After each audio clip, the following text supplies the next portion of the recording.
Manisha, welcome to Tax 10. We will see here 10 tax and financial information of the day back to back. So let's we start. CRP test kit and HbA1c test kit to be classified under HSN code 3002 and will attract 5% GST. ये Maharashtra AAAR का decision है in case of Mrs Accurex biomedical private limited के जो CRP test kit and HbA1c test kit होते हैं उसको HSN code 3002 में classify करेंगे और उसके ऊपर 5% का GST आएगा. Extended the benefit of reduced BCD and AID cess leviable on crude refined soya, flour and palm oil till 31st March 2024. CBIC ने वाइड नोटिफिकेशन नंबर 65 2022 जो कि 29 दिसंबर को आया है उसके थ्रू जो बेनिफिट था BCD एंड AID सेस का on crude oil, sunflower oil and palm oil के ऊपर वो टिल 31 मार्च 2022 था, उसको गवर्नमेंट ने एक्सटेंड कर दिया है till 31 March 2024. GST registration cancelled due to non-filing of return to be restored on filing of return along with the tax and penalties. ये मद्रास हाई कोर्ट का डिसीजन आया है in case of messrs Emmanuel Dharmaraj stores के case में कि अगर GST registration cancel हो गया है और टैक्स पेयर ने जो भी रिटर्न थे वो उन्होंने फाइल किया और इंटरेस्ट पेनल्टी पे किया है तो वो केसेस में जो GST रजिस्ट्रेशन है वो रीस्टोर हो जाने चाहिए.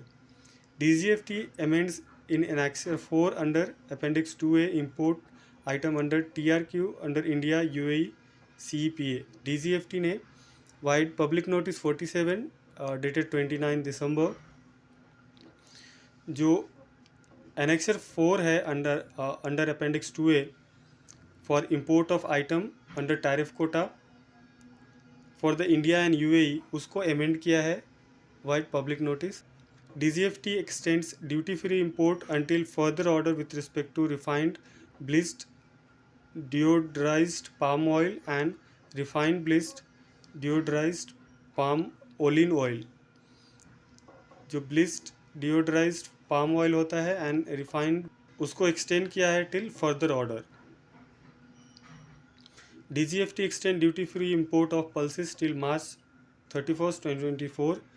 DGFT ने वाइड नोटिफिकेशन नंबर 52 जो पल्सेस के इंपोर्ट है उरद एंड तूर पल्सेस के जो इंपोर्ट है उसको एक्सटेंड कर दिया है टिल 31 मार्च 2024 जो कि ऑलरेडी एक्सटेंडेड था टिल 31 मार्च 2023.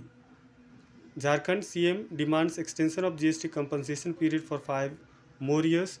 जो झारखंड के चीफ मिनिस्टर है उन्होंने डिमांड किया है कि जो GST कंपनसेशन सेस है उसको 5 मोर ईयर से एक्सटेंड किया जाए.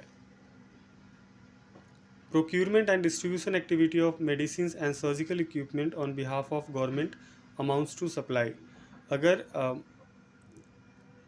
ये AAR आंध्र प्रदेश का डिसीजन है in case of Andhra Pradesh medical service and infrastructure development corporation के केस में कि अगर विदाउट प्रॉफिट भी जो मेडिकल इक्विपमेंट्स होते हैं उसको अगर कंपनी डिस्ट्रीब्यूट करती है विदाउट प्रॉफिट मेकिंग से भी तो भी वो जो मेडिकल के ऊपर एग्जाम्पशंस होते हैं वो एग्जाम्पशंस उसके ऊपर एप्लीकेबल नहीं होगा और ये सप्लाई कंसीडर किए जाएंगे अंडर GST.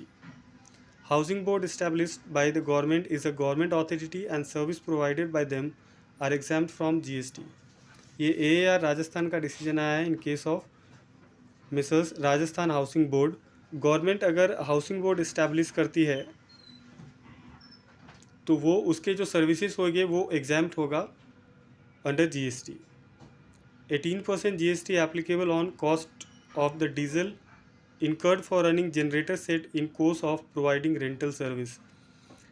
ये AAR उत्तराखंड का डिसीजन आया है in case of Tara genset engineering के अगर रेंटल सर्विसेज के लिए जो भी कॉस्ट डीजल कॉस्ट होता है उसके ऊपर 18% का GST एप्लीकेबल होगा.